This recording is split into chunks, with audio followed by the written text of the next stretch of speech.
Salve, camaradas! O tema do vídeo de hoje é Ciro Gomes e Humberto Matos debatem a economia brasileira.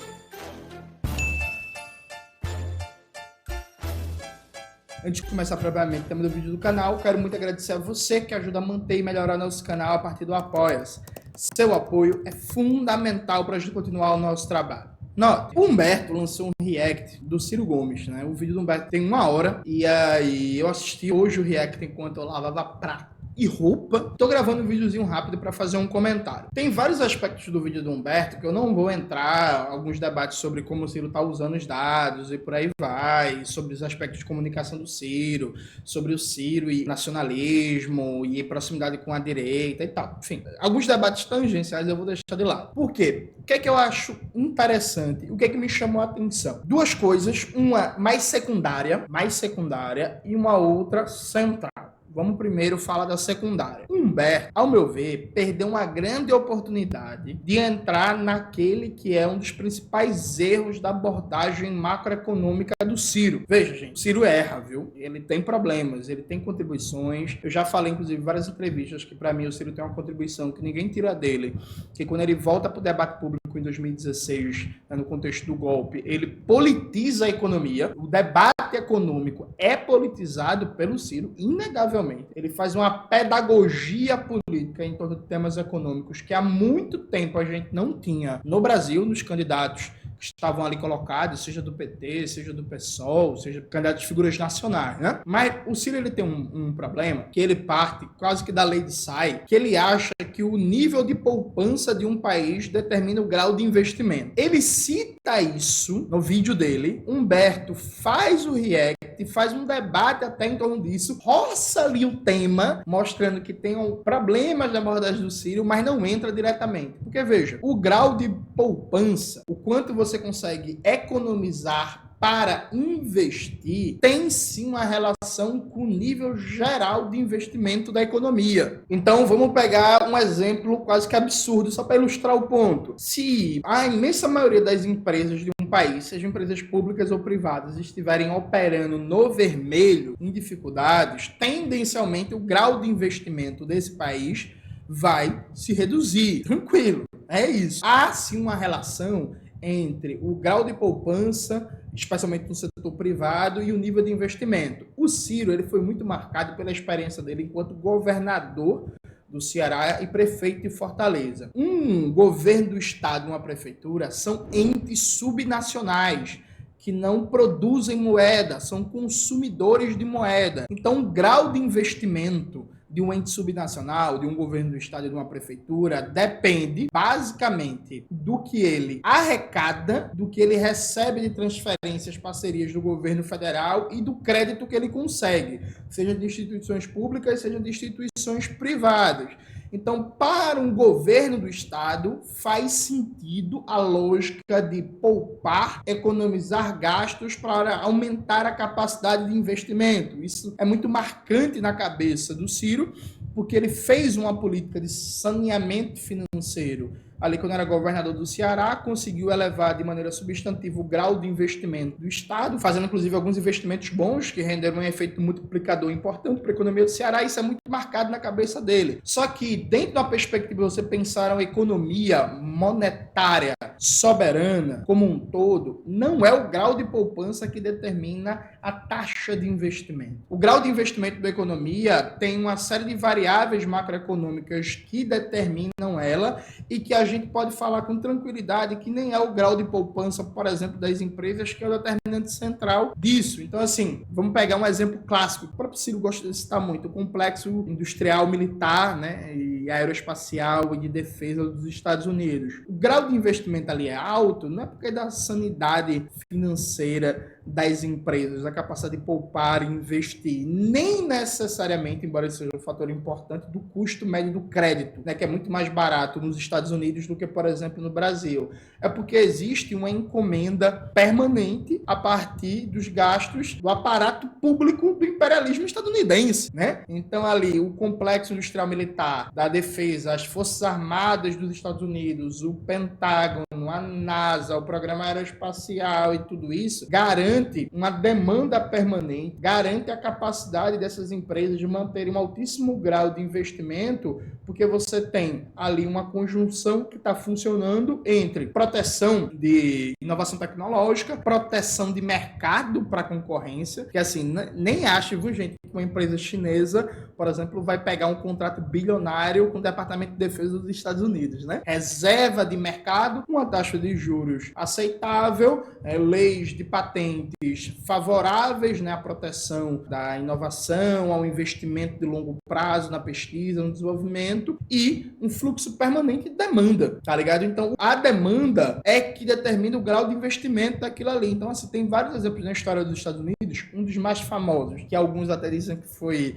o motivo do assassinato do John Kennedy, é que nos Estados Unidos, várias empresas do setor de defesa, empresas privadas, estavam à beira da falência antes dos Estados Unidos entrarem com tudo na Guerra do Vietnã, porque cresceram muito durante a Segunda Guerra Mundial, muito, mas muito mesmo, e aí depois não conseguiram a vazão necessária para a sua capacidade produtiva instalada, estavam com problemas de taxa de lucro, e aí a entrada com tudo dos Estados Unidos na Guerra do Vietnã garantiu a sanidade financeira de todas essas empresas. Então, assim, a gente pode até dar exemplos brasileiros mais próximos. Então, quando o governo brasileiro decidiu criar políticas como o PAC e decidiu criar o Minha Casa Minha Vida, o grau de investimento no setor de construção civil cresceu de maneira assustadora, não foi por causa da sanidade financeira, porque as construtoras conseguiram poupar para depois investir. Foi porque se criou uma institucionalidade para estimular de maneira violenta o investimento no setor da construção civil. Então, assim, o grau de investimento da economia não é determinado pelo nível de poupança.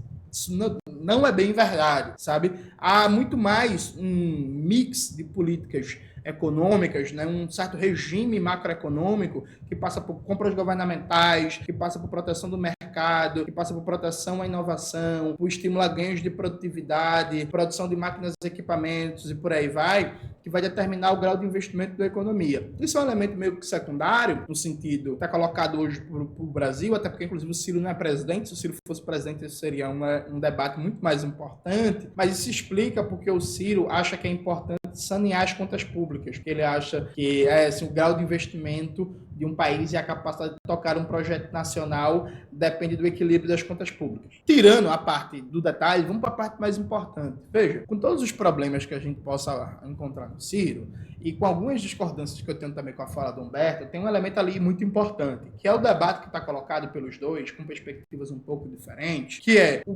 grau de crescimento econômico da economia brasileira nos próximos anos e que tipo de crescimento é esse. Eu acho que esse é o debate central, porque há alguns pressupostos aqui. Primeiro, o Brasil tem projeto, né? Muitos ciristas dizem, o petismo não tem projeto de país. Tem projeto de país. Agora é um projeto liberal. Qual é esse projeto de país? Ele está fundamentado em alguns pilares. Ele vem com um novo teto de gastos, e aí Humberto até detalha isso a partir dos 20 minutos do vídeo dele, poderia ter falado até um pouco mais, mas ele vem com um novo teto de gastos que amarra o gasto público e diz que vai reduzir a participação do gasto público do Estado e da administração pública direta na economia ano após ano. Então você aprova um novo teto de gastos que diz assim, eu vou reduzir o papel do Estado na economia ano após ano. Então, amarra o investimento público. Em seguida, aprovam uma série de mudanças institucionais para estimular PPPs, parceria público-privada, desde o decreto presidencial 11.498, eu já falei isso várias vezes no canal, que coloca saúde, educação, unidades de conservação, parque nacional, presídio, segurança pública, água e saneamento para PPPs, garante que a União vai ser o fiador de todas essas operações. Então, se a prefeitura, se o governo do estado que contratou uma PPP não pagar, o governo federal, a União paga, coloca o BNDES para estimular, para dar crédito a essas PPPs, né? Então, monta um gigantesco programa de desestatização da economia via PPP, via privatização, mantém a contra-reforma trabalhista e deixa o custo da força de trabalho lá embaixo. Vamos deprimir o valor da força de trabalho, garantir uma manutenção da taxa de lucro alta, sem tocar na superexploração da força de trabalho, estimula a especulação financeira por um lado, deixando intacto o poder dos bancos, inclusive estimulando o endividamento das famílias para gerar pequenos ciclos de crescimento econômico, pequenos nichos de crescimento econômico, estimula o endividamento externo, dizendo que é investimento verde, então atrair capital, atrair dólar, a partir da venda de ativos, a partir de PPPs, a partir de desregulamentação de vários tipos para atrair capital externo, garante para o mercado privado que ele vai ter cada vez mais espaço de acumulação, porque vai ter cada vez menos Estado. Você tem um novo teto de gastos contratado, você tem uma meta de déficit zero, né? E você tem um Banco Central que permanece autônomo, que o governo não mexeu nisso, não vai enfrentar, não vai mexer, está nas mãos da banca privada, então você tem espaço de acumulação. O que isso significa? Significa que o Brasil, nos próximos anos, vai transitar para um crescimento medíocre, crescimento na casa de 1,5%, 2%, 1%, no melhor dos cenários, 3%, 3,5%, que nem está colocado para esse ano, nem está colocado,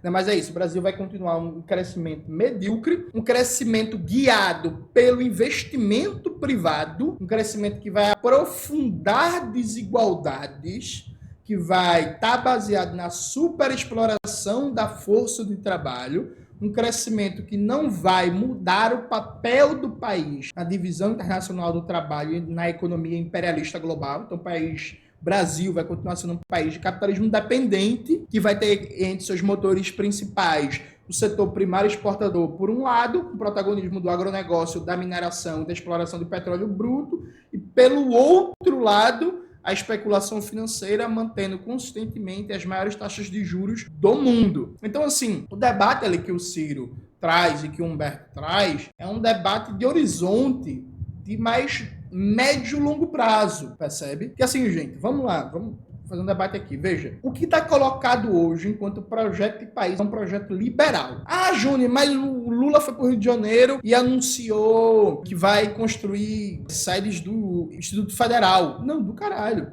Ah, Júnior, mas voltou Minha Casa Minha Vida. Não, massa. Ah, mas voltou a obra na BRX, voltou a obra na hidrelétrica Y, voltou a obra para construir o Hospital Z, mas veja, gente, um paradigma da economia política neoliberal não anula a construção de estrada, de barragem, de escola, de Instituto Federal. A galera se prendeu tanto a esse discurso de que a FHC não construiu nenhuma universidade, que é verdade, que parece que no governo da FHC não tinha obra pública, né? Que parece que o governo da FHC não terminou, por exemplo, a hidrelétrica do Xingó foi terminada durante o governo da FHC.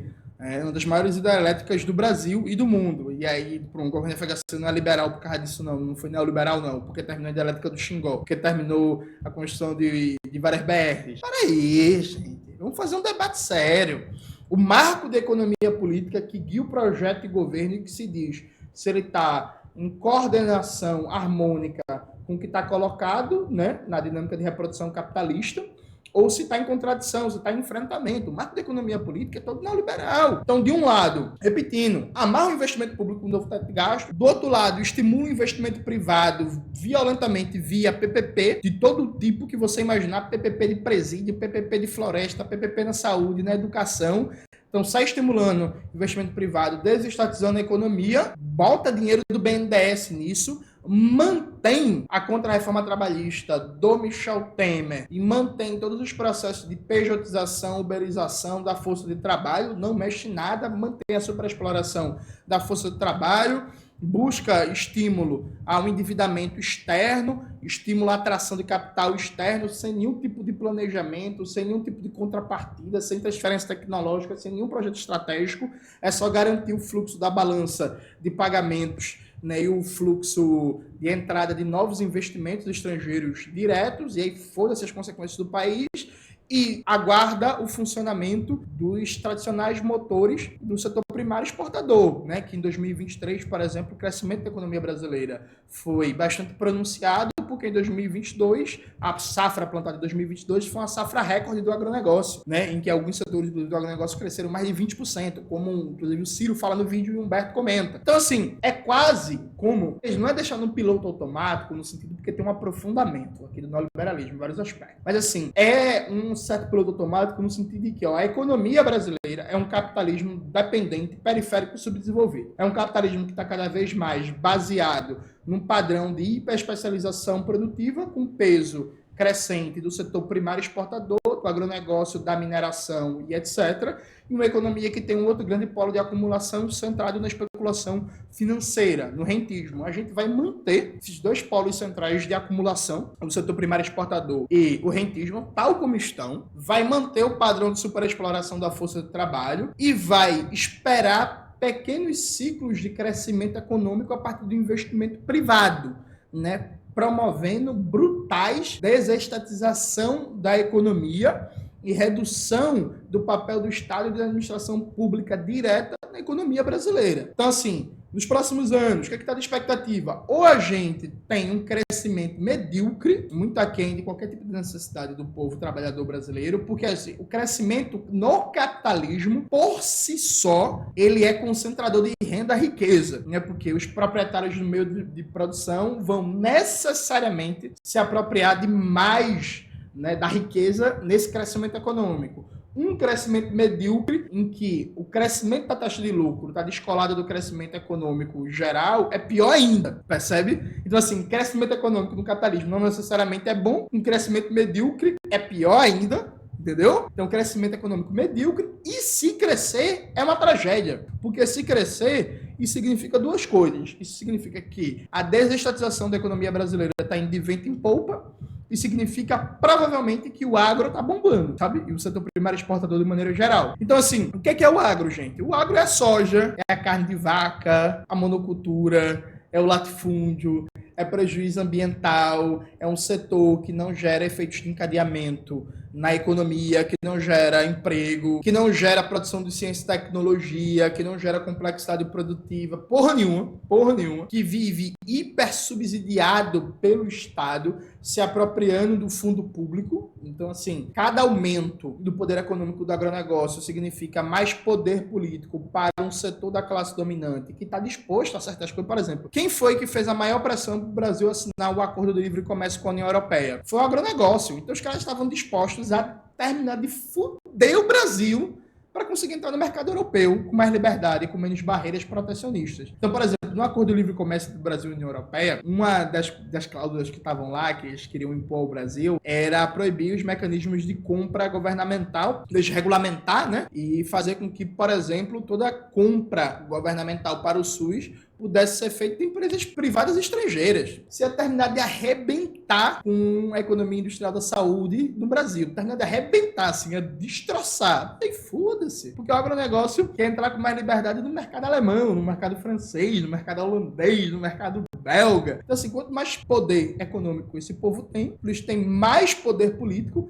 para aprofundar os aspectos, né, de dependência do setor primário exportador e a predomínio desse setor na dinâmica econômica brasileira. E aí, claro, é muito difícil você fazer esse debate, porque tem covardia, tem rendição, tem gente calado para querer conseguir cargo, tem gente calado porque já está com cargo, tem gente calado porque é amigo do amigo e não quer perder a influência, não quer perder o dinheiro, não sei o que e tal. Mas, para além disso, está muito fraco no Brasil um debate estratégico sobre o futuro do país, né? Sobre a Revolução Brasileira, sobre o que é que o Brasil quer ser no mundo, sobre um projeto com independência de classes, para a classe trabalhadora. Então, não se debate muito para onde o Brasil está indo, né? A coisa meio da mão para a boca, o índice trimestral e tal, mas assim, o projeto de país do governo Lula está muito bem desenhado. É um projeto de país totalmente de gestão e aprofundamento da dinâmica neoliberal do capitalismo independente brasileiro, sabe? E isso vai significar, na prática, ou um crescimento medíocre, ou se crescer é muito ruim, que vai ser um crescimento na base do agro, dos lucros astronômicos do sistema financeiro e dos bancos, do rentismo, e na base da desestatização da economia, porque a gente está falando de investimentos privados, basicamente puxados para privatização via PPPs. Então, tipo assim, a coisa no Brasil é tão doida, o Brasil anda anestesiado, infelizmente, né? Que é assim, viva o SUS! Não, nós temos um governo que valoriza a ciência, que valoriza o SUS. Só vou explicar uma coisa para vocês. Entre 2003 e 2015, ou seja, a maioria do tempo o governo petista, governo Lula e governo Dilma, o governo federal subsidiou o setor privado por meio de renúncia de impostos, setor privado da saúde, né? Em 331,5 bilhões.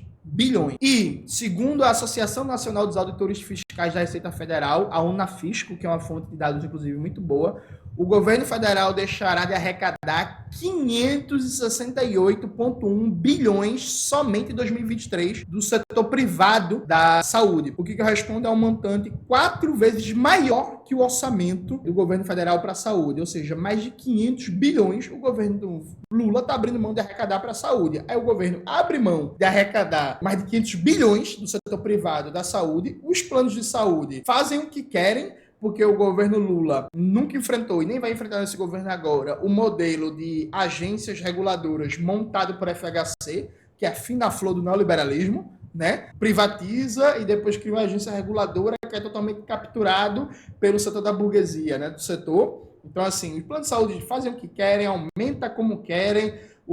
A política de complexo visceral da saúde do governo Lula praticamente tem um orçamento irrisório que não vai fazer frente aos desafios. Então você cria um estímulo gigantesco para PPP na saúde, sai entregando para a administração privada, unidade básica de saúde, UPA, UPAE, hospital, pega a baixa, a média e a alta complexidade e entrega tudo para a iniciativa privada. Saiu, por exemplo, a matéria, em outras palavras, falando que aqui em Recife, o João Campos, né, ele quer entregar 40 unidades básicas de saúde para a gestão da iniciativa privada. E é isso, entrega tudo para a iniciativa privada, dá dinheiro a rodo, depois vive o SUS. Aí daqui a 10 anos, se tudo continuar como está, a gente vai estar debatendo o que foi que aconteceu, que o SUS está cada vez mais precarizado e o setor privado da saúde nunca foi tão forte. É isso que está acontecendo, tá ligado? É isso que está acontecendo. Então, eu acho que com várias discordâncias, coisas que a gente possa debater, há um mérito muito importante que tem que ser valorizado em quem se propõe a debater estruturalmente o Brasil. Para onde o Brasil está indo? Qual é a dinâmica que está colocada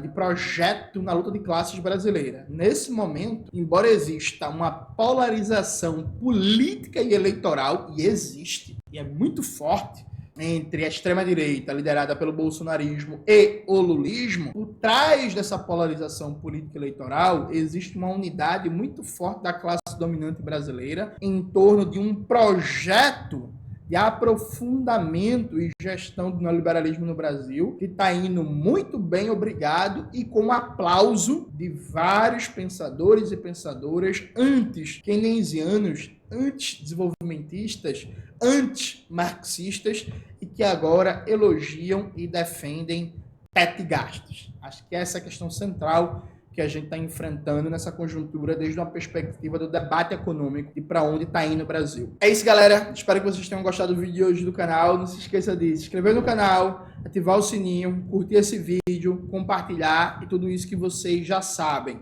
Um beijo e até a próxima.